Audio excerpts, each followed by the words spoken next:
என் முடிவோடு ஒத்துப்போன தோழர்கள் 22 பேரோட நான் ஒரு களம் அமைத்த காடு புகுந்தேன். நான் அந்த மண்ணில் நிற்கும் போது 25,500 பேர் களமாடி மாவீரராக அந்த மண்ணில் புதைக்கப்பட்டிருக்கிறான். எந்த தீவிரவாதியை நம்பிடா 25,500 பேர் களமாடி செத்திருக்கிறான்?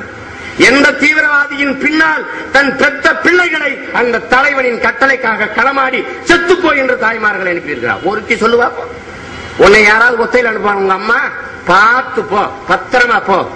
நீ வரிசை வரிசையாக நிற்கிறீர்களே என் தேசத்தின் பிள்ளைகளை, திரையரங்க வாசலிலும் மதுக்கடைகளிலும் ஒவ்வொரு பொறுப்பாளர்களின் வாசலிலும் நூற்றுக்கணக்கான இளைஞர்களை, பெண்களை அப்படியே நிறுத்திக் கொண்டு தாய்மார்கள் நிற்பார்கள். நம்ம ஊர்ல இந்த ரேஷன் கடையில் நிற்கிறோம் அந்த மாதிரி.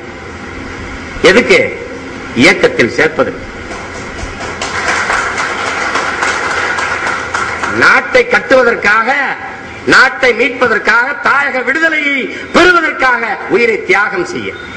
எங்க அண்ணன் எழுதியிருக்கிறான, மேலை கடலில் ஈழ காற்று, அந்த சுதந்திர காற்றை சுவாசிக்கத்தான் என் உறவுகள் சுவாசித்த காற்றை நீட்டிக் கொண்டு போராடுகிறார்கள். என்ன கொடுமை!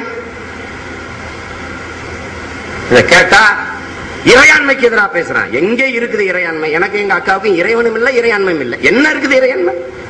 எங்க இருக்குதுன்னு நான் கேட்கிறேன். காட்டு பார்த்துட்டு ஆமா இருக்குன்னு சொல்றேன். இவ்வளவு பேர் இருக்கிறீங்க. ராமேஸ்வரம் மண்டபத்திலிருந்து மீன் பிடிக்க போன 410 மீனவனை நடுக்கடலை வச்சு சுட்டு கொண்டிருக்கான். ஜிங்கள சுடாதான்னு சொல்ல ஒரு வார்த்தைகள் எங்கடா வாழும் இந்திய தேசியம்? எங்க இருக்குது இறையாண்மை? எங்க இருக்குது? கடலுக்கு அந்த பக்கம் விழுந்த தமிழனையும் சாகல காப்பாத்தல, கடலுக்கு இந்த பக்கம் செத்த தமிழனையும் காப்பாத்தல. அப்புறம் இறையாண்மை இறையாண்மை பேசு, இறையாண்மைக்கு எதிராக பேசிட்டார், இறையாண்மைக்கு எதிராக பேசிட்டார். இறையாண்மைக்கு எதிராக என்னை பேச வைத்த தேசத்திற்கு என்ன தண்டனை கொடுக்க போறீங்க நீங்க? என்னது? என்ன இறையாண்மை இருக்குது? என்னை கைது செய்துதான் நீங்க தேசத்தை காப்பாற்ற போறீங்களா? அவ்வளவு பலகீனமா உங்க தேசம்? தேசிய பாதுகாப்பு சட்டம் வார்த்தைகளை அப்படி பயன்படுத்துறது. இறையாண்மை ஏதோ ஒண்ணு இருக்குதுரா, அது பெரிய தவறு தான் செஞ்சுட்டான. சமூக விரோதி சீமான். நான் சமூக விரோதியா? இந்த தேசத்தை, இந்த நாட்டை, இந்த இன மக்களை எவன் அதிகமாக நேசிக்கிறானோ அவன் தீவிரவாதி. இந்த சமூகத்தை, என் ரத்த உறவுகளை எவன் அதிகமாக நேசிக்கிறானோ அவன் சமூக விரோதியா? இது என்னது கொடுமை? என்னடா தேசம்? சீனாவில் தலாய் லாமா வந்து தனிநாடு கட்ட ஆதரவு கொடுக்கிற என் தேசம் தமிழன் தனிநாடு கட்ட அடித்து ஒழிக்குமா? ஏன் சீனாவில் இறையாண்மை இல்லையா? அது வேறொரு நாடு இல்லையா? அதுல நீங்க தலையிடலாமா? ஏன் பாகிஸ்தான் வேறொரு நாடு, அதிலிருந்து பங்களாதேஷை பிரிக்க நீங்க போரிடலாமா? இப்ப வேணா ஒண்ணு செய்யுங்க, நாங்கள் ஈழம் கேட்பதை நிறுத்திக் கொள்கிறோம், நீ பாகிஸ்தானோட பங்களாதேஷை இணைச்சு விட்டு செய்வியா? செய்வியா? என்ன அறிவார்ந்த கேள்வி! குலாம் நபி ஆசாத் அவர்களே, என்ன கேள்வி? அம்மையார் ஜெயலலிதா அவர்கள் சொன்னதற்கு நீங்க மடக்கிறாங்களா? படித்தவர்களா நீங்க இருக்கிறீங்க? இன்னொரு நாட்டுக்கு எப்படி ராணுவம் அனுப்பலாம்னு இதை உன் தலைவர் ராஜீவ்காந்தி தான் நீங்க சொல்லியிருக்கணும். முதல்ல அனுப்பினது யார்? பாகிஸ்தானுக்கு எதுக்கு இந்திய பெரும்படை அனுப்பி பங்களாதேஷை பிரிச்ச? குழப்பறது மக்களை, தமிழனை சிந்திக்க விடாமல் வைத்திருக்கிற துரோகத்தை செய்கிறது இந்த தேசம். அதான செய்யறது, திட்டமிட்டு செய்கிறது. என்னது? வெறும் 10 ஆண்டு கால போராட்டம், 10 லட்சம் மக்களினுடைய பிரச்சனை. கொசாவாவிலிருந்து சேர்பியாவை பிரிக்கிறான், விடுதலை அடைகிறது. அந்த சேர்பிய விடுதலை அங்கீகரிக்கிறது இந்தியா.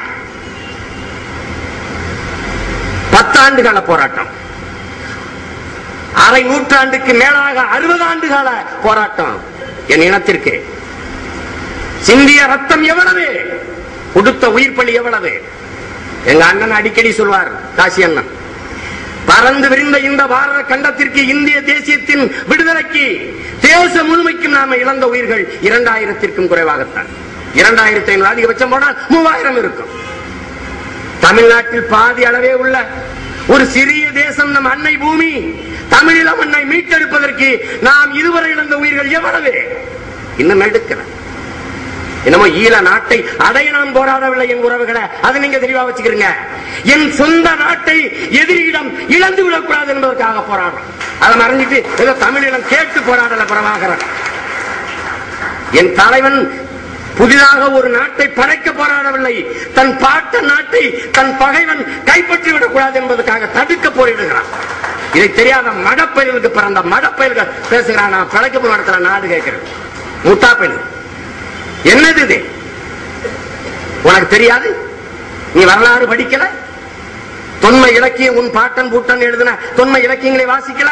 இலங்கை என்ற சொல்லே கிடையாது, ஈழம் என்ற ஒரு நாடு தான் அது. என் பாட்டன் பண்டாரவன்னியன் ஆண்டதனால் அது வன்னிக்காடு பவனியா. இன்னைக்கும் என் தலைவன் ஒட்டு சுட்டால 6 அடியில வெங்கலத்துல பண்டாரவன்னியனுக்கு சிலை வைத்திருக்கான் வால் வீசியதோடு. எவ்வளவு மறுக்கிறது? பொன்னியின் செல்வன் என்று புகழப்பட்ட அருண்மொழி தேவன் என் பாட்டன் புலிக்கொடி தாண்டா தமிழில தேசிய கொடியா பறக்குது. என்னமோ ஈழம் வந்து நாங்க ஏதோ வம்ப நாடு கட்டுறோம் போராடுறோம். என் தாயக பூமியை என் இன எதிரி கைப்பற்றிவிடக் கூடாது என்பதற்காக என் அண்ணன் களமாடி அந்த மண்ணை மீட்க போராடுகிறான். கட்டி எழுப்பி இருந்த ஒரு அற்புத தேசத்தை தேசிய கொடி நிர்மாணித்து, தேசிய விலங்கை தீர்மானித்து, தேசிய பறவையை தேசிய பூவை தீர்மானித்து, போக்குவரத்து, காவல்துறை, மருத்துவம், சட்டம் அத்தனை துறைகளையும் தீர்மானித்து ஒரு அற்புத பூமியை சாதி மதமற்ற தமிழனுக்கென்று ஒரு நாடாக உருவாக்கி வச்சிருந்த ஒரு அற்புத பூமியை சிதைத்த கொடுமைக்கு கரம் குலுக்கிய தேசம் இந்தியா. அதை செய்தது காங்கிரஸ் கட்சி. என் ஆத்தாள் அப்பன் கைகால் இழந்து ஊனமாக கிடப்பதற்கும், பச்சிளம் குழந்தைகள் கந்த குண்டுகளில் கருகி செத்து குப்பையாக குமிந்து கிடப்பதற்கும், நாங்கள் வாழ்ந்த வீடுகள் இடிந்து தரமட்டமாக இன்று குப்பை மேடாக மாறி இருப்பதற்கும் காரணம் சிங்களன் அவனுக்கு சிநேகத்தோடு கரம் குலுக்கிய கை, காங்கிரஸ் கட்சியின் கை.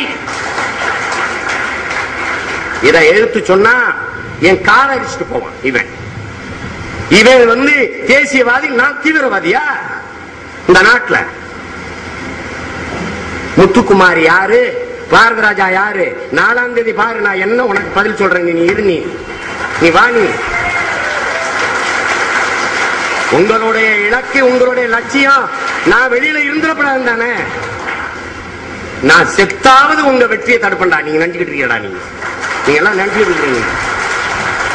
என்ன கொடுமைங்க, என்ன கொடுமைங்கது, என்ன நினைச்சுக்கிட்டு இருக்கானு உனக்கு?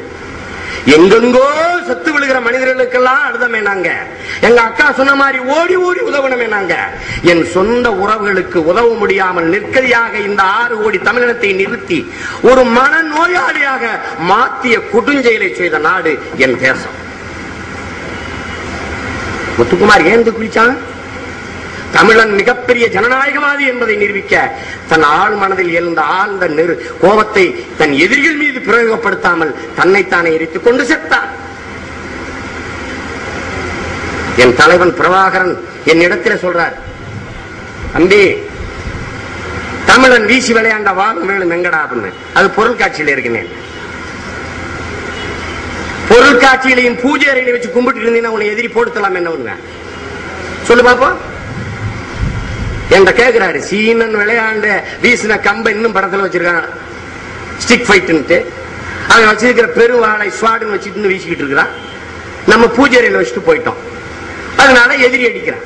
கையிலே வைத்திருந்தால் காலம் விஞ்ஞானம் உணர்த்தி இருக்கும். அது கீழே இறங்கி சரியான நேரத்தில் துப்பாக்கி கையில் வந்திருக்கும். அதை கைவிட்டோம், எதிரிக்கு நம்ம அடிமையானோம்.